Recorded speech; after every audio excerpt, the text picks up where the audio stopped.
ज्ञानावरणीय, दर्शनावरणीय और वेदनीय कर्म की हमने बात की।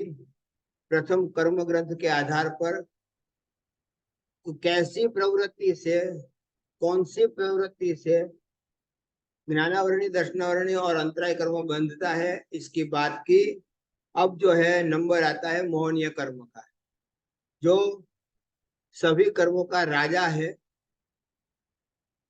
और पूरा संसार चलाने वाला कोई हो तो मोहनीय कर्म है। पूरा संसार बढ़ाने वाला कोई हो तो मोहनीय कर्म है। कसाई की वृद्धि करने वाला कोई हो तो मोहनीय कर्म है। मिथ्यात्व का पुष्टिकरण करने वाला कोई हो तो मोहनीय कर्म है। मतलब एक बात निश्चित है, संसार में रहना है और मोहनीय कर्म से अलिप्त रहना ये नामुमकिन है, असंभव है। संसार में रहना है तो मोहनीय कर्म के साथ ही रहना पड़ता है, और मोहनीय कर्म जब तक है तब तक संसार है। संसार बढ़ेगा भी सही, संसार बिगड़ेगा भी सही, संसार आगे बढ़ेगा भी सही।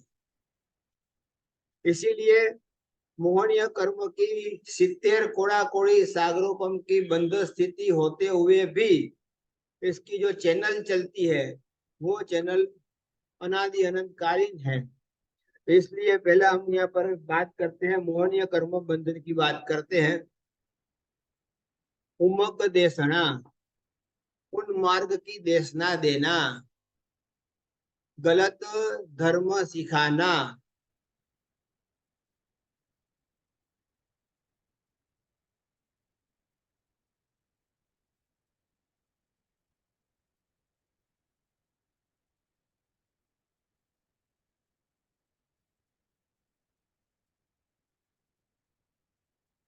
संसार के भोग सुखों की बात करके लोगों को धर्म कराना।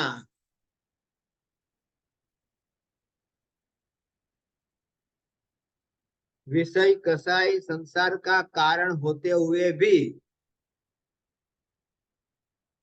जिसमें विषय कसाई की वृद्धि होती हो ऐसा धर्म को धर्म कहना।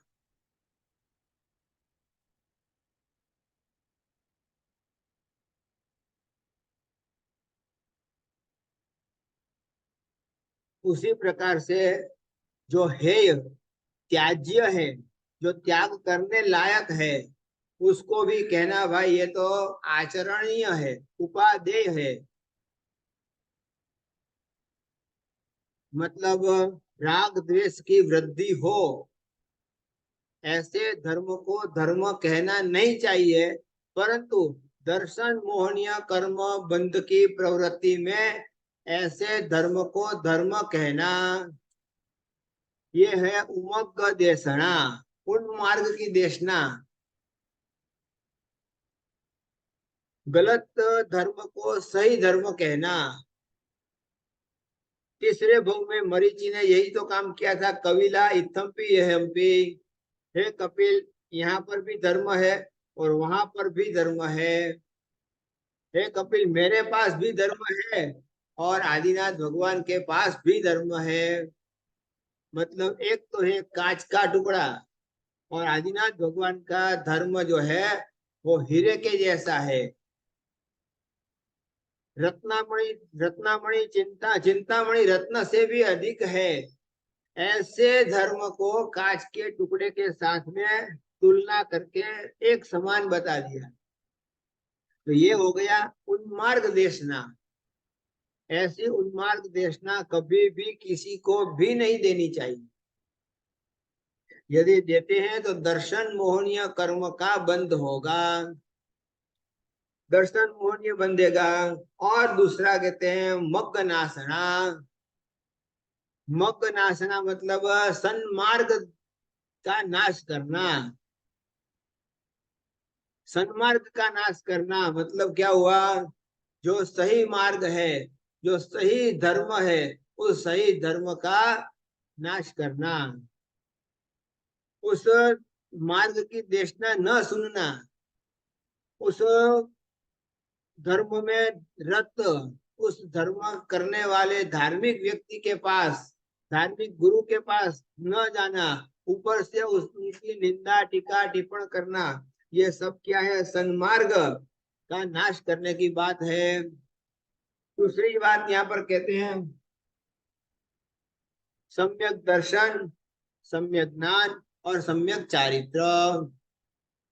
इससे विपरीत कार्य करना, मिथ्या ज्ञान का प्रचार करना, मिथ्या मान्यता का प्रचार करना और मिथ्या धर्म का प्रचार करना, सीधी बात हो गई।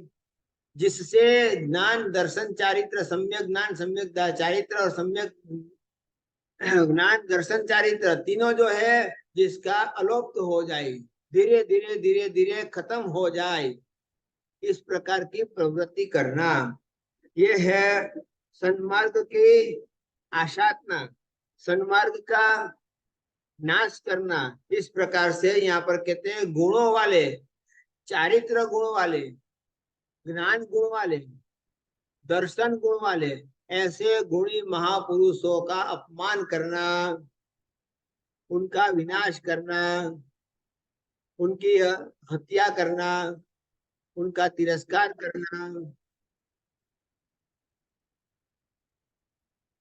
ये सही मार्ग पर चलने वाले जो है उनके प्रति गलत धारणा करना या उनका गलत प्रचार करना, उनकी निंदा टीका टिप्पण करना,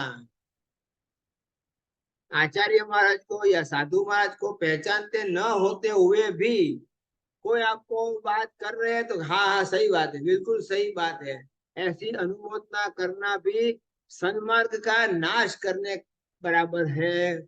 उससे भी दर्शन मोहनीय कर्म का बंध होता है। अब यहाँ कहते हैं देव दव हरणे ही, देव दव हरणे ही मतलब देव द्रव्य को हरण करना, देव द्रव्य के आशातना करना। जो प्रभु प्रत्यय भक्ति भाव पूर्वक आपने जो समर्पित किया है उस धर्म द्रव्य को आप व्यवस्थित संभालते नहीं हो तो भी आपको दर्शन मोहनीय कर्म का बंध होता है।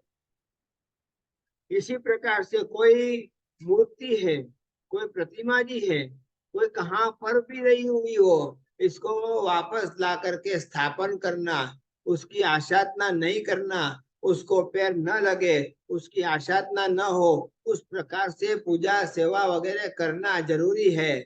और इसी प्रकार से कहते हैं कि जहां पर भी आपको देव द्रव्य का हरण दिखता हो, देव द्रव्य का अपव्यय दिखता हो या देव द्रव्य कहीं और वापरा जाता हो, ऐसी आपको पता चले तो आप उसको बचाने की कोशिश करो, प्रयत्न करो।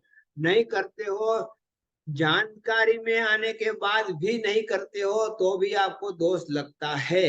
इस कारण से जो भी आप मंदिर जाते हो तो मंदिर के ऊपर जो भंडार होता है उस भंडार के ऊपर जो आपने रत्न चढ़ाया हो, मोती चढ़ाया हो, सोना चढ़ाया हो, हीरा चढ़ाया हो या रुपए का सिक्का भी रखा हो तो तुरंत अपने ही हाथ से अपना चैत्योदन पूरा हो गया है। अब चैत्योदन पूरा हो गया है, अब घर जा रहे हो तो आपकी फर्ज है कि उस चढ़ाए हुए पैसे को वापस भंडार में भर दो, नहीं तो क्या होगा, ये पैसा पुजारी लेके जाएगा। अब पुजारी लेके गया तो क्या काम करेगा, कैसा काम करेगा, कोई पता नहीं चलता है। इसलिए देव द्रव्य है वो देव द्रव्य के भंडार में ही जाना चाहिए। उसी प्रकार से संरक्षण भी करना जरूरी है, देव द्रव्य का संरक्षण भी करना जरूरी है, वैसे संवर्धन भी करना जरूरी है।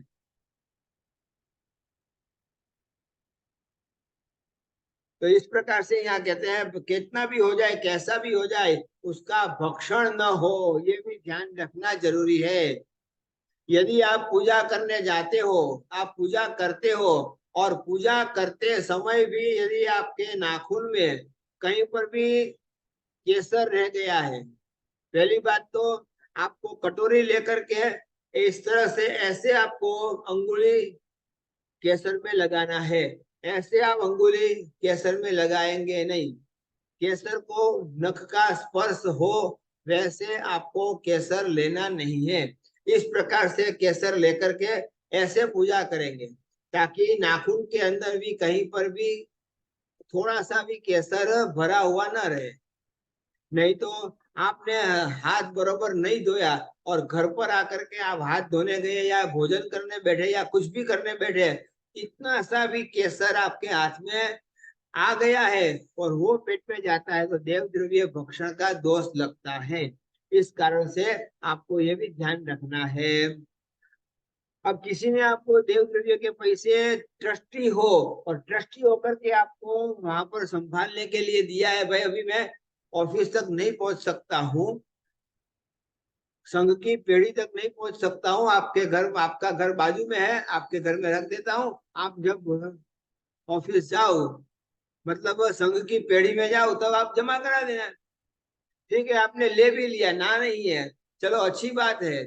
सुरक्षा करने के लिए और सुविधा करने के लिए आपने घर में ले लिया। घर में लेने के बाद उसी दिन उसी समय आप तुरंत पेढ़ी में जाकर के जमा करा दो। नहीं तो क्या होता है, आए हुए पैसा जो आया है उसके कारण कभी लोभ लग गया, क्योंकि लक्ष्मी देख करके साधु भी चलित हो जाते हैं।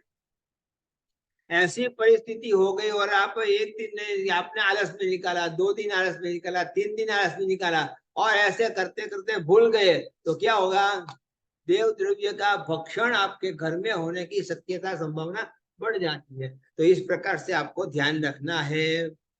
बोलिए क्या बोलना है। आपने कहा ना कि ये केसर अगर अंगुली में रह गई और पेट में गई, तो उसके अंदर अगर पेट में गई देव द्रव्य का भक्षण हुआ, लेकिन अपने भव तो नहीं बढ़े ना। भर सकते हैं ना, क्यों नहीं। देव द्रव्य एक ही का दिन में भक्षण होता होगा। भक्षण। देव द्रव्य का भक्षण हुआ मतलब दर्शन मोहनीय कर्म का बंद हुआ। दर्शन मोहनीय कर्म आप कितने अनजान में हुआ है कि जानबूझ करके किया है। अनजान में अपनी हुआ भावना है। तो ये थी। नहीं, आपकी भावना नहीं थी, बरोबर है। अनजान में तो हुआ नहीं। हाँ। हाँ, अनजान में भी हुआ है तो उसके लिए पहले ही आपको सावधानी रखना जरूरी है, सावचेती रखना जरूरी है। जहां पर आप सावचेती और सावधानी रखोगे तो कर्म बंध से बच पाओगे। आपको सावधानी नहीं रखी आपने तो क्या होगा, आलस प्रमाद हो जाएगा। प्रमाद के कारण भी आपको कर्म का बंध होता है कि नहीं होता है। पर कुछ एवरेज है कि इतने भाव बढ़ेंगे, ऐसे कुछ? हाँ, ऐसा कोई एवरेज नहीं है, यहाँ पर तो नहीं लिखा है। तो ये कर्म का बंध होता है इतना ही यहाँ पर लिखा है। अब ऐसे कहते हैं कि भाई आपने चढ़ावा बोला, देव द्रव्य की वृद्धि करनी चाहिए, ऐसा कर्तव्य आपका है। श्रावकों का कर्तव्य है कि देव द्रव्य की वृद्धि करनी। और देव द्रव्य की वृद्धि होती हो और देव द्रव्य की वृद्धि होकर के जो बैंक में पड़ा रहता हो तो वहां पर भी आपको चढ़ावा बोलने के पहले विवेक का उपयोग करना। हाँ, यदि आपको समाधान है, आपको संतोष है कि मैं यहाँ चढ़ावा बोलूंगा और चढ़ावा बोल करके उस पैसे का तुरंत ही सदुपयोग हो जाता है तो अवश्य बोलिए। और जहाँ तो साहब करोड़ों जी रुपए। अभी तो हर एक मंदिर, हर एक ट्रस्ट के खाते ही बैंक में होते हैं। हाँ, बैंक में होते हैं, बरोबर है, पर बैंक वाले कोई दूध से धो करके ब्याज देते हैं। फिर बैंक वाले भी हाँ, आगे आगे आगे आगे कत्ल खाने को देते हैं, तो अपने को स्लॉटर दोष तो हाउस को लगता ही देते है हैं। ना।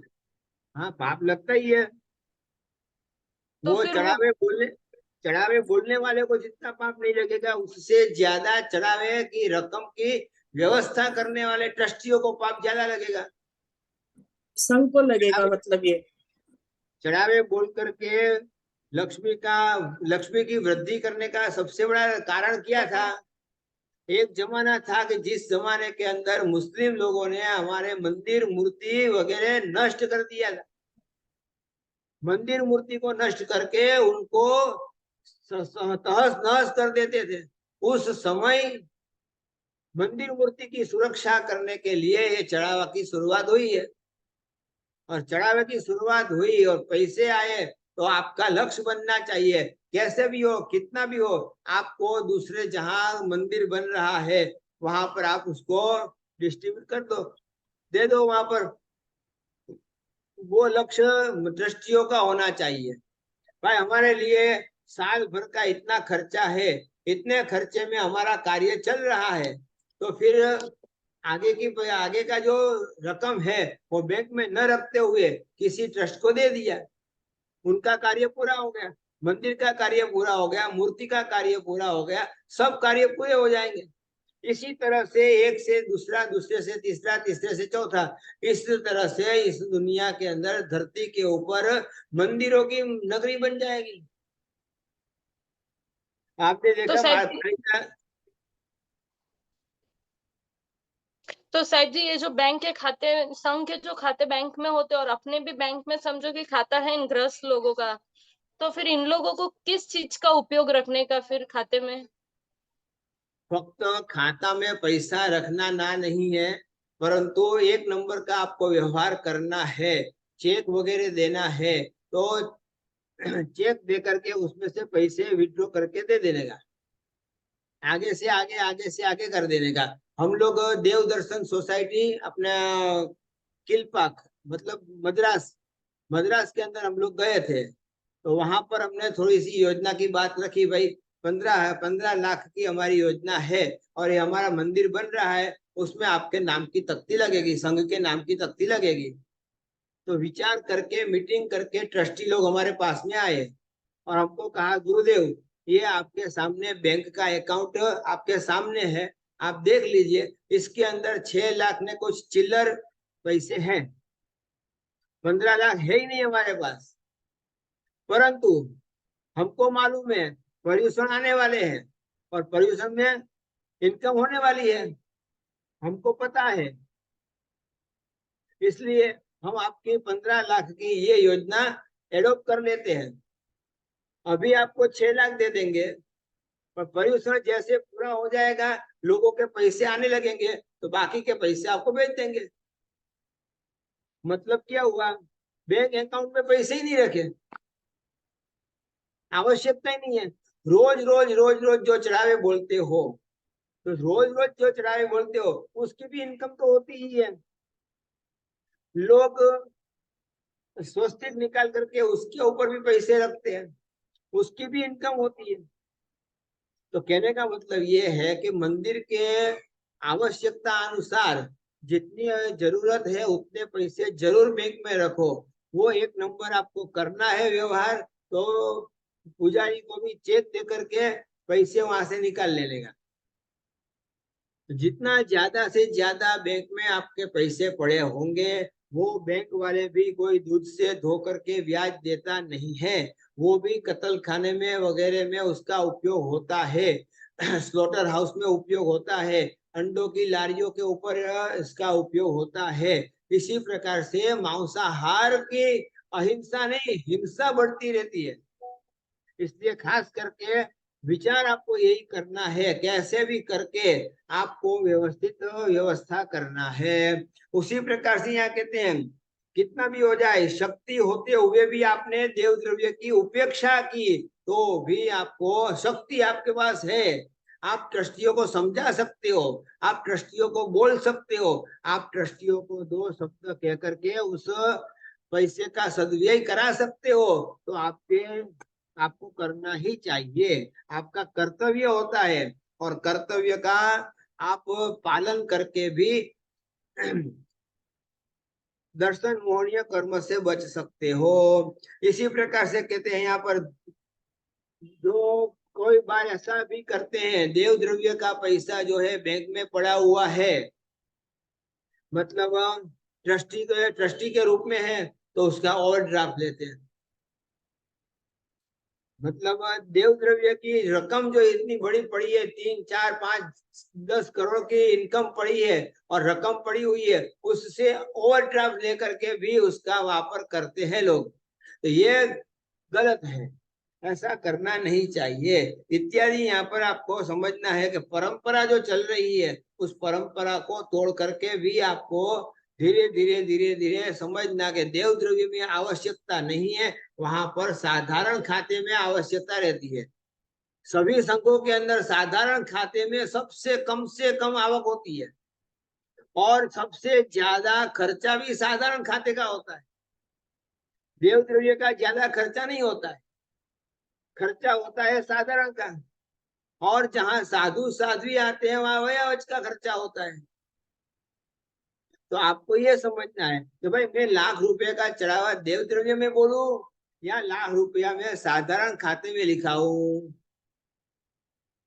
सदुपयोग तो है, आपकी लक्ष्मी का सदुपयोग तो करना है। आप श्रावक हो, आपके कारण धार्मिक संस्था चलेगी, आपके कारण धार्मिक व्यवस्था चलेगी। इसलिए आप मोती के समान हो, ना नहीं है। आपको करना है, जहां आवश्यकता नहीं है वहां देव द्रव्य न करके साधारण में कर दो, वयावच में कर लो, या दूसरे कोई खाते में जहां आवश्यकता है वहां पर आपके पैसे का सदुपयोग करो, ये ज्यादा अच्छा रहेगा। उसी प्रकार कहते हैं जिन मुनि चैत्य संघ आदि के प्रत्यनिक, जिन जिन मतलब भगवान, मुनि, साधु संत, चैत्य मतलब मंदिर, और संघ आदि का प्रत्यनिक मतलब शत्रु, भगवान के शत्रु, मुनि भगवान के शत्रु, दुश्मन। चैत्य के मतलब देरासर का नाम आते ही पहले कहते हैं क्या देरासर की जरूरत है, क्या मंदिर की जरूरत है। नहीं, मंदिर की जरूरत नहीं है, पर क्लब होती है तो होना दो। स्विमिंग पूल करना है करो, एवं इसमें मेरी अनुमति है। मंदिर में मेरी अनुमति नहीं है, मंदिर नहीं करना। मतलब मंदिर के साथ में दुश्मनावट, मंदिर का नाम आते ही ज्यादा दुश्मनावट की हो। संघ के साथ में आपका प्रत्यनिकपणा मतलब दुश्मनावट, संघ के साथ में तो वितराग परमात्मा के प्रति आपका जो है शत्रुपणा भी दर्शन मोहनीय कर्म का बंद करवाता है।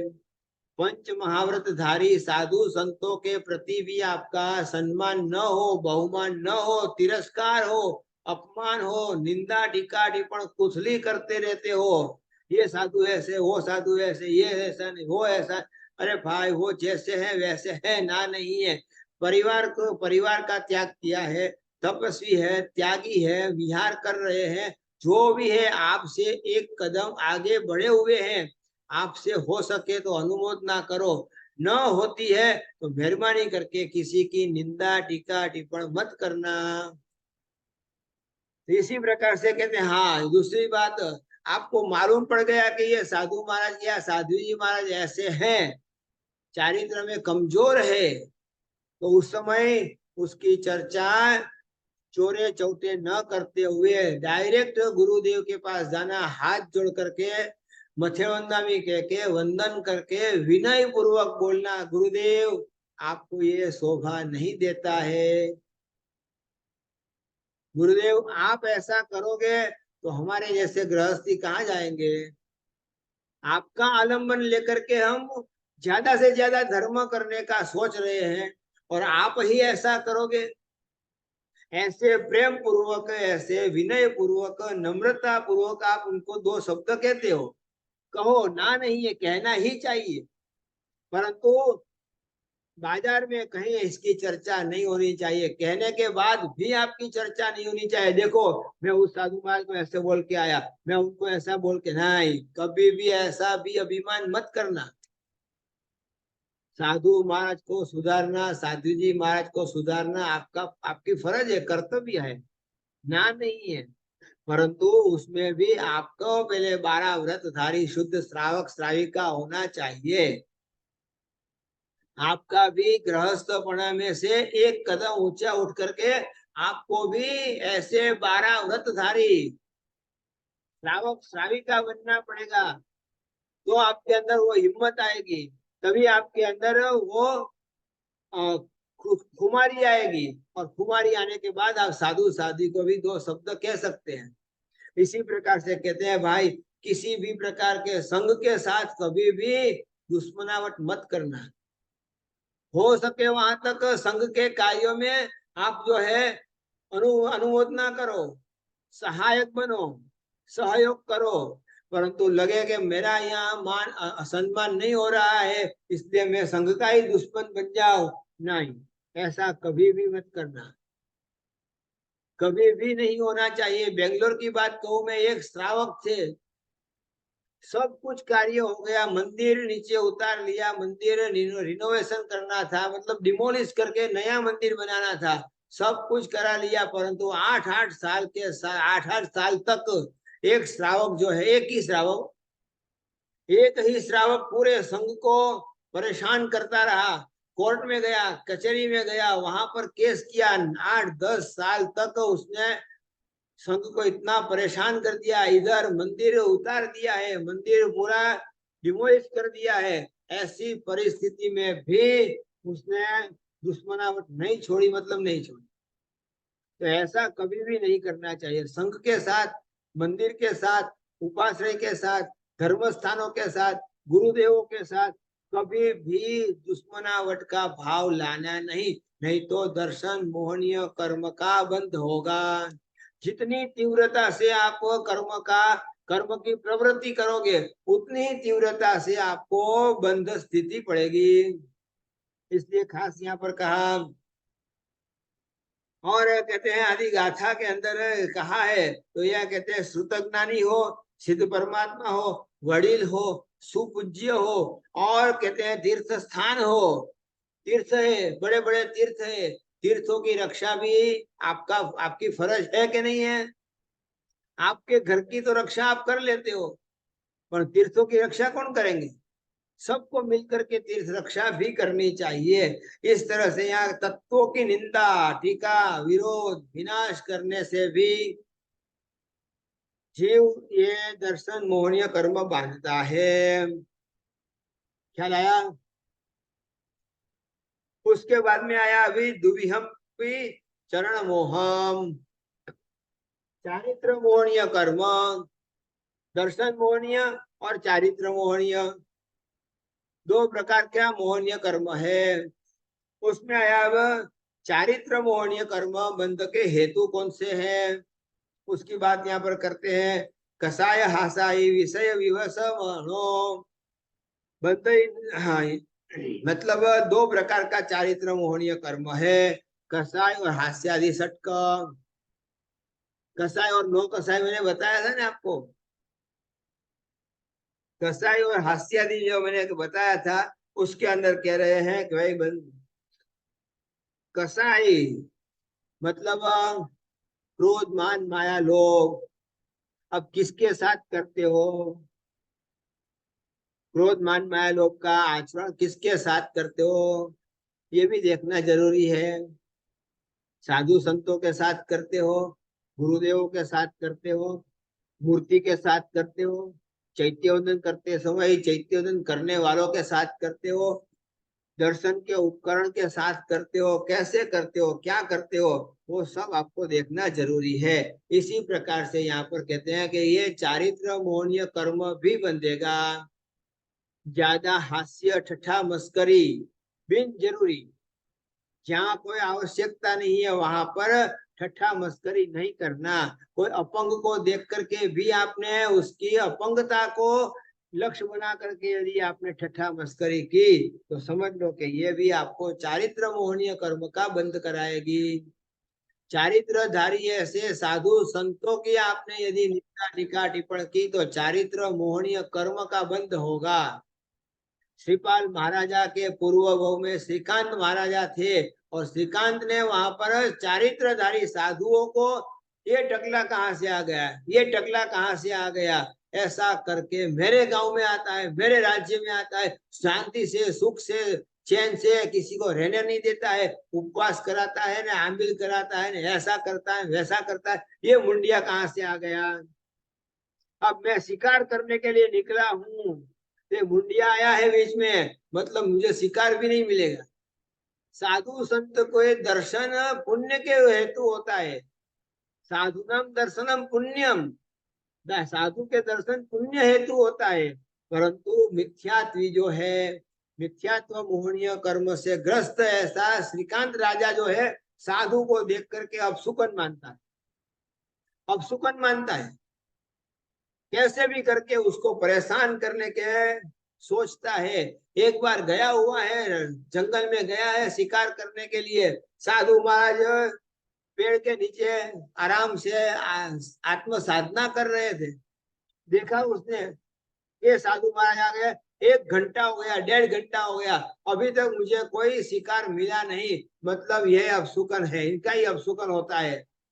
अब 2 कान पकड़ के खींच करके लाए और बाजू में नदी का पानी था, कान पकड़ करके डुबुक डुबुक डुबुक डुबुक करके उसको डुबोया। मजा आती है। अब चारित्रधारी काउसक ध्यान में खड़े हैं, ऐसे साधु संतों की आशाधना की कितनी, किस प्रकार की आशाधना की, और इस आसाधना के कारण उनको चारित्र मोहनीय कर्म का बंध हुआ। पर सामने मैना नाम की जो मैना जो थी वो श्रीमती नारी के रूप में थी, उनकी पत्नी है, उनकी रानी है।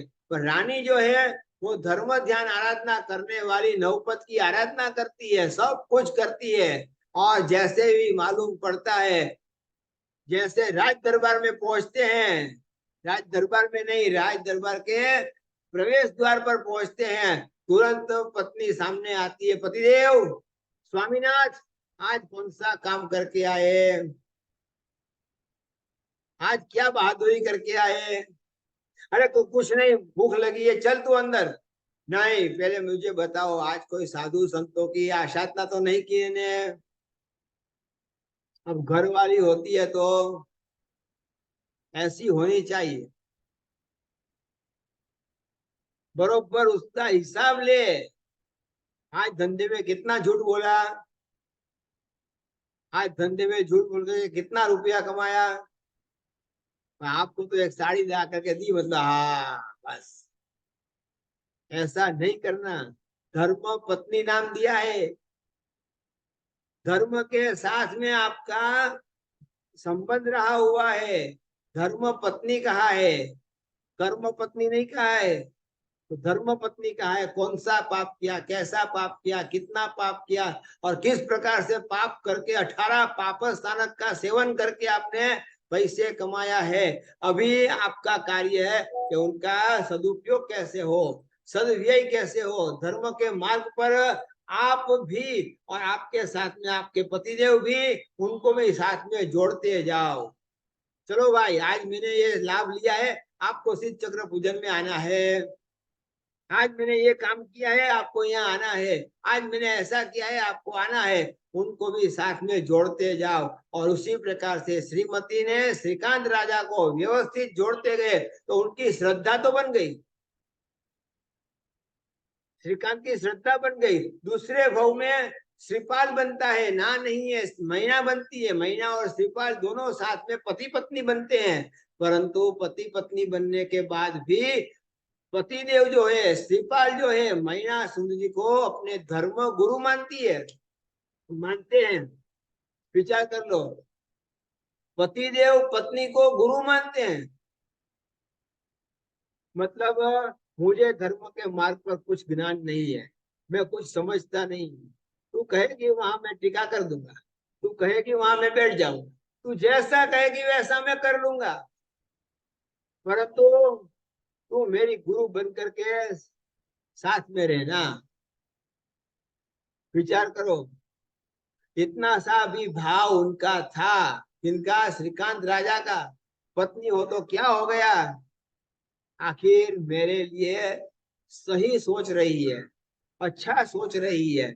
इतना सा भी भाव श्रीपाल के श्रीकांत के मन में था। इसलिए जब जब पूछती थी श्रीमती, ત્યારે उनको सही बोलना पड़ता था। दुनिया में और कहीं पर भी सही नहीं बोलते थे, परंतु पत्नी के सामने सरेंडर होकर के सही बोल देते थे, सत्य बोल देते थे। और कहीं सत्य बोलने की शक्यता नहीं थी। जज, बड़े से बड़ा जज हो गया तो क्या हो गया, उनके सामने भी मैं सत्य नहीं बोलूंगा, मतलब नहीं बोलूंगा। परंतु घर पर आते हैं तो पत्नी के सामने क्या बोलूं आगे, बिल्ली बन जाते हैं,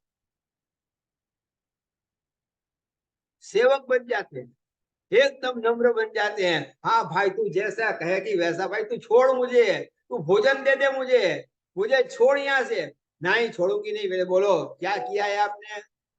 उसी प्रकार से इनको, श्रीकांत को धर्मिष्ठ बनाया, धर्म के रंग से रंग दिया, तो श्रद्धा तो हुई, परंतु चारित्र मोहनीय कर्म का जबरदस्त उदय हुआ। चारित्र लेने की इच्छा होते हुए भी चारित्र ले नहीं सके, जिंदगी भर नहीं ले सके। तो चारित्र मोहनीय कर्म का बंध इस प्रकार से होता है। तो ये हो गया अपना यहाँ पर। अब यहाँ पर कहते हैं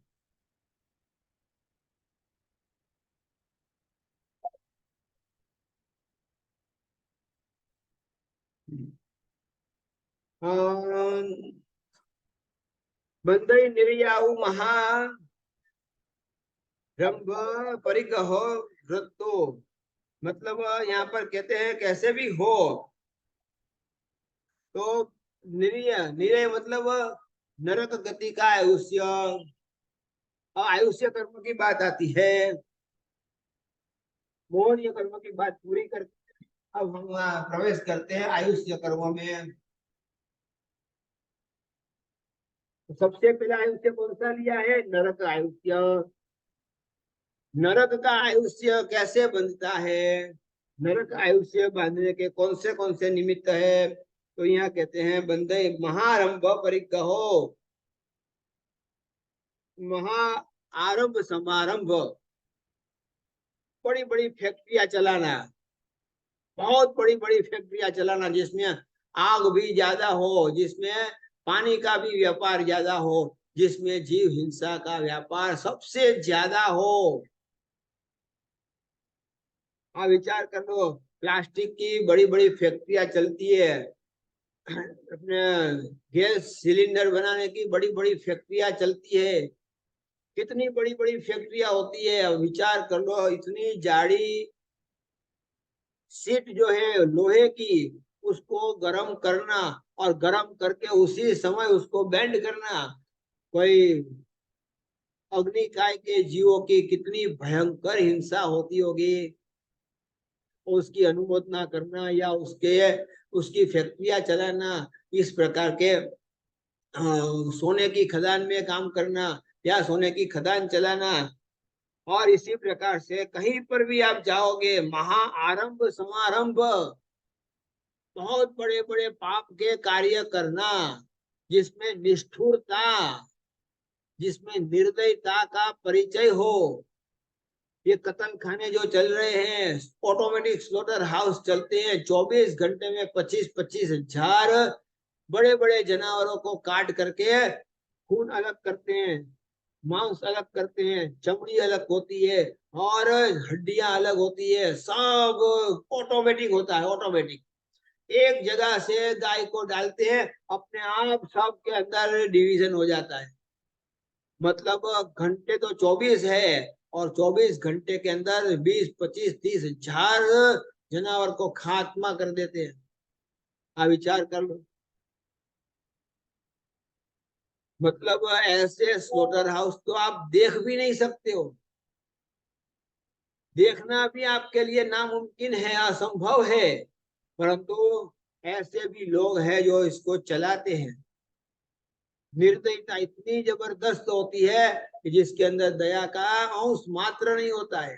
ऐसे पाप के कार्य करना, आर्त ध्यान नहीं परंतु रौद्र ध्यान करना, मारू या मरू, बीजी दूसरी बात नहीं, खत्म कर दूंगा मैं, जो मेरे सामने आवाज किया है। तो ऐसी भी भाषा बोलने वाले है कि नहीं है? और इसी प्रकार से कहते हैं, कितना भी हो, कैसा भी हो, क्रोध आदि कसाई करना, और क्रोध आदि कसाई करके सामने वाले को परवश करना, आत्मा कसाई मोहनीय कर्म का बंद करता है।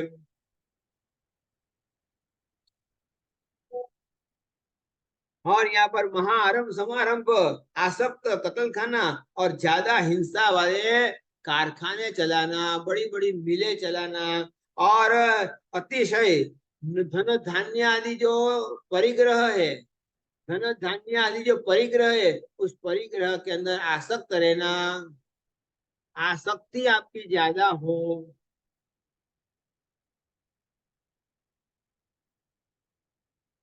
वस्तु कम है पर आसक्ति ज्यादा है, इसके बिना चलता ही नहीं है, इसके बिना चलेगा ही नहीं, और उस आसक्ति के कारण आपके क्रोध आदि करते हो, आसक्ति के कारण मारा मारी करते हो, आसक्ति के कारण संबंधियों के बीच में दुश्मनावट खड़ी कर देते हो, आसक्ति के कारण कभी कोई वस्तु टूट गई फूट गई तो उसके प्रति आपको बहुत ज्यादा गुस्सा आता है। तो ये जब सब कुछ है, ये नरक आयुष्य कर्म का बंद कराता है।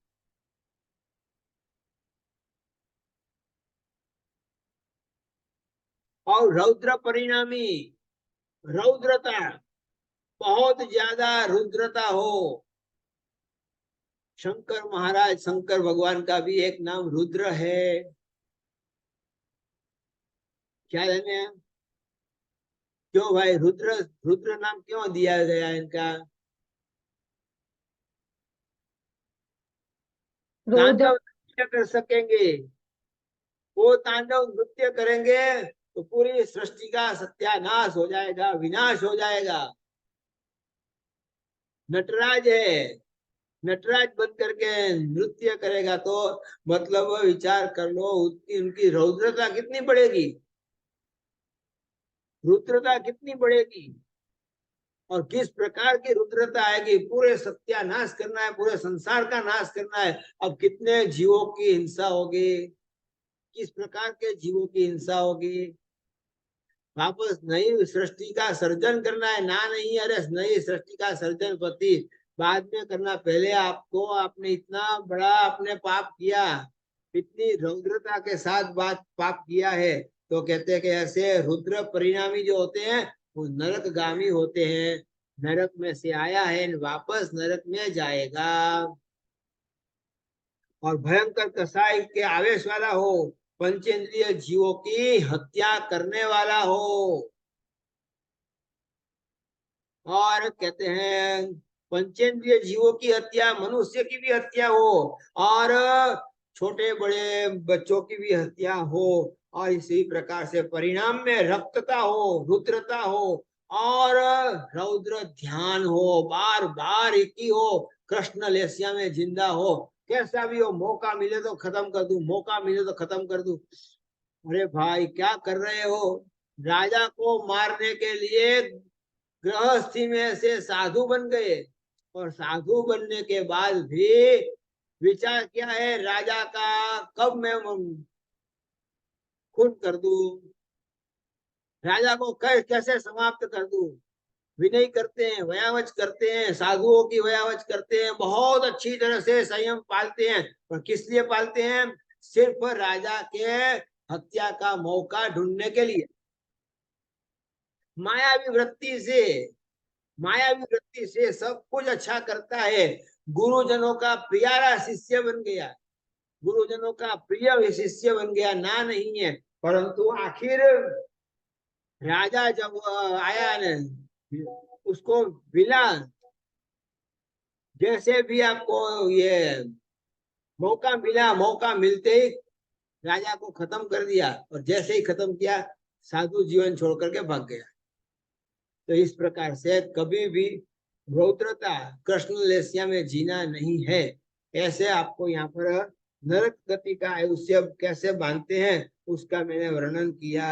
अब आता है तिर्यंच आयुष्य, मनुष्य आयुष्य, देव आयुष्य, बाद में वर्णन करेंगे, कल करेंगे। 12:30 बज गए। किसी को कुछ पूछना है तो 2-4 मिनट है।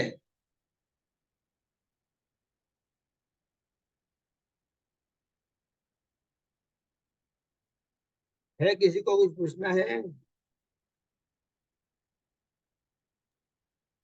साहिब जी, मुझे पूछना है कि हम ज्ञान लेते हैं आपसे तो काफी कम होता है, अब क्रोध इतना नहीं आता है, लेकिन एक पल कभी ऐसा हो जाता है कि एकदम से क्रोध आ जाता है, फिर वापस से हम समझ तो जाते हैं, लेकिन वो भी क्यों आता है वो समझ नहीं आता, वो क्यों होता है, वो हाँ, कंट्रोल नहीं हो पाता है।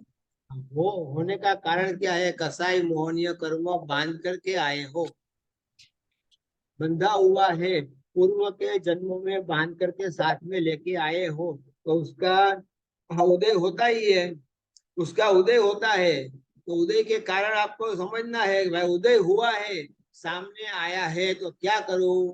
कसाई करो के मौन रहो?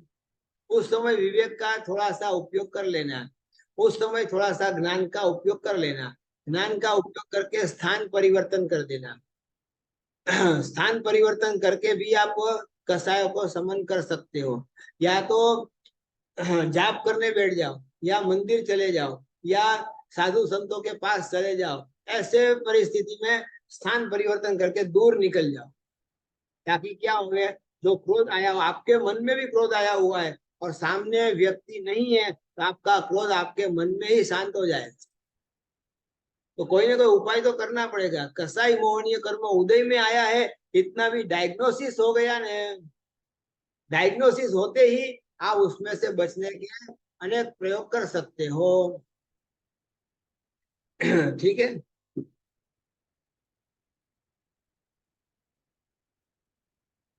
सर्वमंगल मांगल्यम सर्व कल्याण कारणम प्रधानम सर्वधर्माणाम जैनम जयति शासनम।